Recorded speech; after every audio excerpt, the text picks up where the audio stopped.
Gosh, who was Leonardo da Vinci? You could answer that question 20 different ways at least. Il genio proprio a 360 gradi nel mondo. A man with a long beard, working on his lab.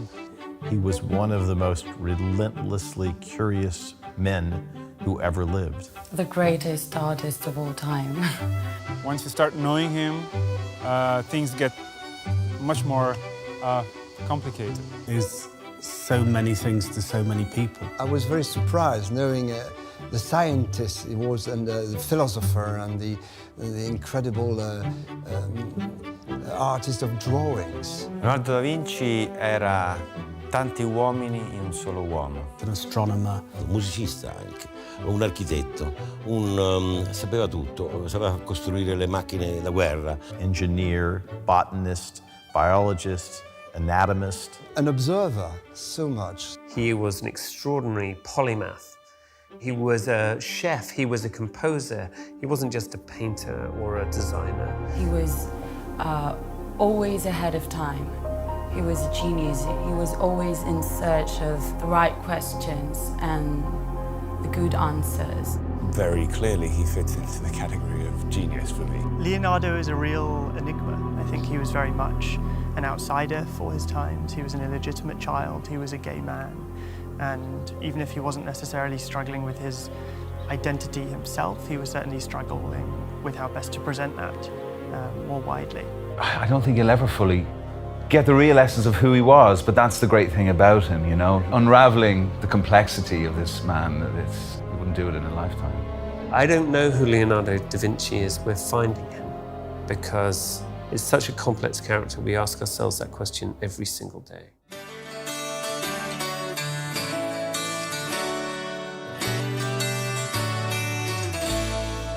From the first few pages, felt it with Frank's drafts. I thought, there's a real person here. This is interesting. This is something, I've never thought of him like that before. You think of Da Vinci and you think of the guy with the old beard and you think of the Mona Lisa and some of the great works, but you don't think of the person so much. And to see this person evolve and change in the opening sort of 10, 15, 20 pages of the first script, I'm thinking, this is a real person, it's a real man. You know, it's a human. Déjate acunar por la idea. Nuestro destino cruzò los caminos. Raccontiamo la complessità dell'uomo. Lo vediamo bambino, abbandonato da suo padre. Lo vediamo giovane, trepidante alla ricerca del suo primo lavoro. Vediamo le sue paure, le sue incertezze, la sua grande capacità visionaria, la sua timidezza. Leonardo is front and center of the script. We get to try and understand him as an outsider, I think, from the very beginning.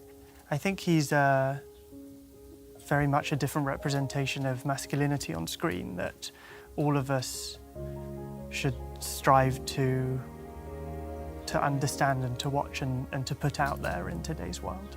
This is a love story, but without a sexual love affair. This is it's a platonic love affair between a man and a woman, but a gay man it's a celibate relationship. And that's a really powerful and different narrative.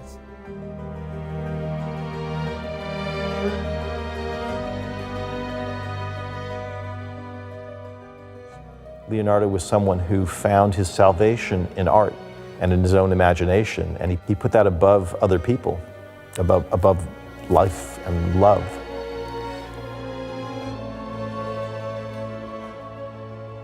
And his journey in our series is about learning to put people, life and love above art.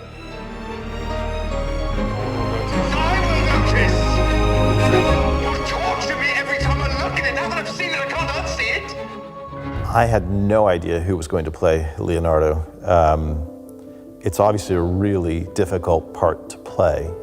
So when I found out that Aidan was available and interested in playing the part, I was thrilled. He's a deeply sensitive personality, a deeply sensitive character. And you have to have that in the artist. You have to have someone who feels everything. Absolutely the perfect actor for the role of Leonardo.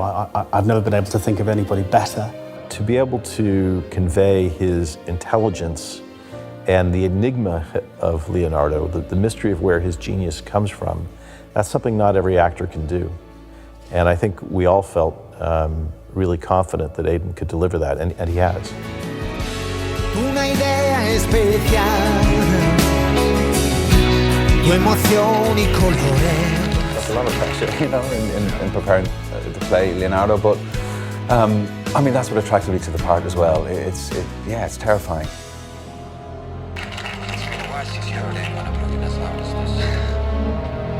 How many pieces have you abandoned?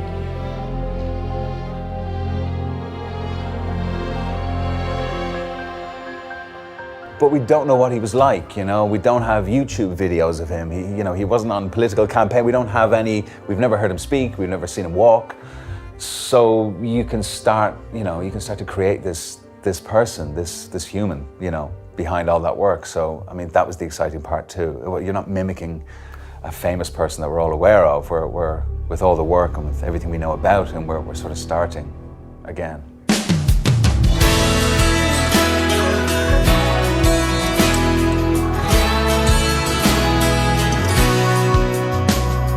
Puedes confiar en la idea que nada y que nadie nos puede robar. Este amor increíble que sigue a una estrella y renace en el sol. Renace en el sol. Leonardo is a man capable of rage and passion and huge empathy and insight. Always hard to say who my favorite characters are because I love all the characters or I wouldn't write them. It's like asking somebody to pick their favorite child. But I would have to say it's Caterina. Caterina da Cremona is love, like Leonardo would say. She's love. Tell me about this woman, Caterina da Cremona. You can't help but love her because she is so blunt and she's honest. She's too honest. She's saying things she should not say. They just come out of her mouth immediately. She's a young woman. She's a tough one, and she comes from the street, the working class, and so she knows what's what. And but she's also a pure heart, like a white heart, a pure soul. Is wonderful, and I think the relationship that she has with Leonardo, that is obviously the love story at the center of this show, is really interesting because ultimately it's a platonic one. It was platonic, I suppose, but you know, there was also, you know, there's a thin line between all of that. I think, you know, it was a real representation of love as opposed to something being platonic or romantic or. I felt something, a mixture of the two of them, or something more than that even, you know. So she's able to push him in ways that he's not able to do himself. He doesn't have the confidence. But also, he's able to see things in her that she didn't see. Yeah, it was something more than just a friendship, I think, which was really interesting to play. They become brother and sister, husband and wife, best friend. We don't know. They have this great bond and this great connection that can't be enchained. They belong to each other. All my life, I have felt like nothing until now, and until you. And I don't think that those sorts of love stories are necessarily told as, or in quite the same way that we managed to do on this show. So I'm really proud and excited about that.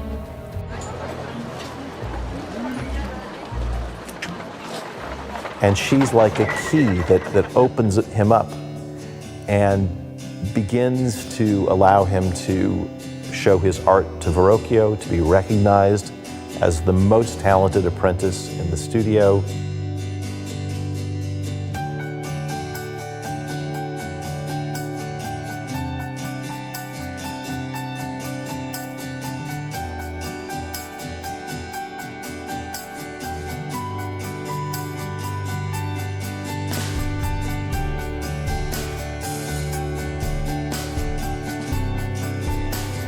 In the questioning of him about Caterina's murder, we invented this character of Stefano Giraldi, who's an officer at the Podesta in Milan. Is a fictional detective. Leonardo da Vinci's on trial for murder, and I'm trying to find out the truth behind what happened. It was, I think, around the hottest time in Rome. It was 40 degrees outside, no air conditioning, and we were in this small cell. And we shot all of our scenes, I think, in that week, or in 4 days or something. I've really relished getting to work with Aidan, and the two of us are often in these confined spaces together in his cell, and the scenes very much aren't about the big action set pieces, but more about these little minutiae between different characters. If you're innocent, where's your proof? In some ways, the scenes between Giraldi and Leonardo feel like a different show. The mind games, I guess, these tennis matches between the two of us, and I've really enjoyed getting to play those. We've been looking for you. I go by lots of names. Some people call me Salai, Little Devil. The characters I enjoy writing in my scripts are among my favourites. I mean, Leonardo is of course great fun to write. I have a particular favourite as well, which is the character of Salai. Salai is a street rat, he's a thief, and becomes the assistant, the friend, the apprentice of Leonardo da Vinci. He's a very smart character, very devilish, very playful, and of course very loyal to his maestro. Most people, when they meet Leonardo, are very respectful and treat him with a sort of remoteness. Salai doesn't. Salai is a thief, a street rat, and has absolutely no sense of respect for him. And when they talk, there's a really sharp, spicy kind of banter between them, and that's really fun to write. What's your name? What would you like it to be? Everything is just a joke to you. Leonardo sees a lot of himself in this boy, you know, he takes him from the streets, and he's somebody who I think, you know, he's been rejected by life also, and somebody who just needs, I think, love and attention and somebody to trust, and they find that with each other quite early. Even they come from different backgrounds, they are going to spend their life together, so it's a relationship based on loyalty between them, and there's a very pure love between them. That's why Salai is going to be always there for Leonardo. Salai is, he was, you know, one of the big loves of Leonardo's life, I think. One fact that not a lot of people know about Leonardo is that he was gay. And so Caterina discovers this about Leonardo. He kind of discovers it about himself. And I think it's a story that feels very modern in terms of that struggle.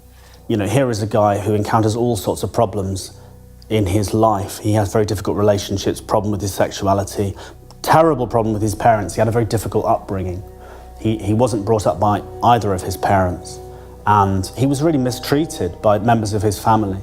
And he grew up not really believing that he was lovable, that he was worthy of love. So much of Leonardo's angst, I think, came from his family and how he was brought up, and he was always quite resentful of being rejected by his father. I didn't ask to be born. No one asked for you to be born, Leonardo. You are a mistake.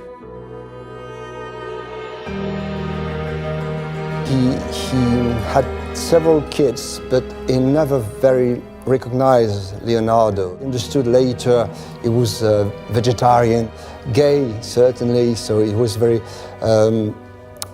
disappointed by his son. Working with Piero, working with Robin, those scenes were always tricky. There was naturally a lot of angst and energy in those scenes. It's an authority relation. The father is very strong. He didn't play him necessarily very cold, but it just knowing and researching so much and just speaking to Dan about how much, you know, the relationship with his father would have affected him, and did affect him, always affected him. It just turned on something in those scenes between us, you know.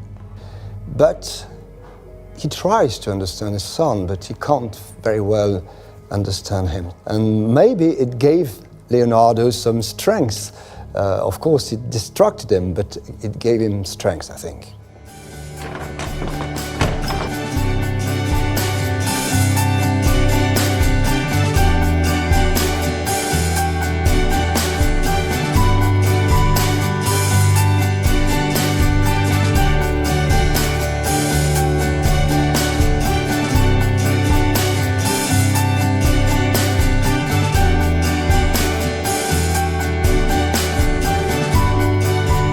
Favorite character, I would say Ludovico Sforza.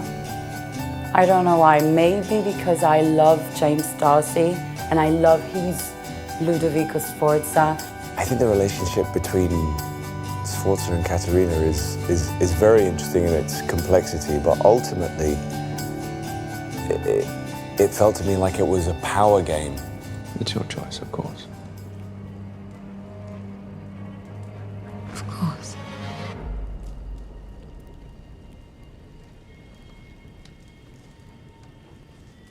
But there really is no choice at all.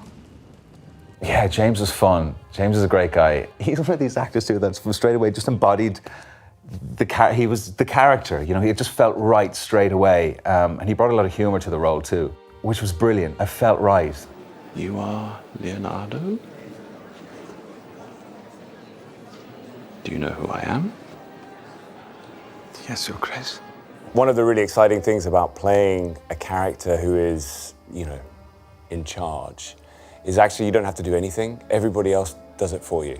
It's a great character. It's full of contradiction and over the line all the time. He's crazy. He's the boss of the castle, but you never know what he's thinking. He can be charming, he can be a tyrant, he can be quiet, he can be loud, he can be any one of those things, but it's much more to do with the way people react around him in court.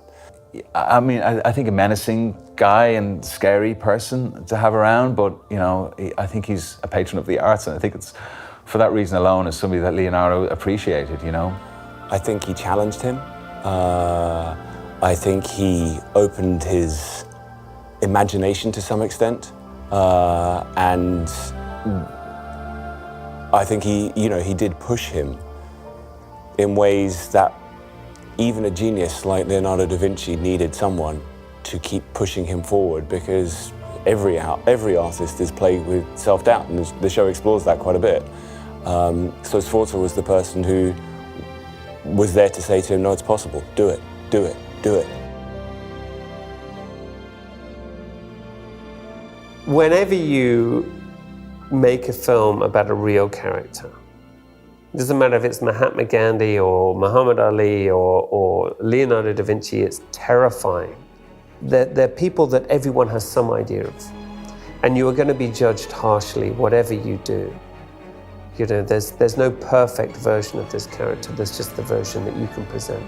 And I think every time you represent someone from history, you have a responsibility to be as truthful as possible to that character. But at the same time, you have a responsibility to tell the best story in the best possible way, regardless of who the actor you cast to play that person or how you choose to write.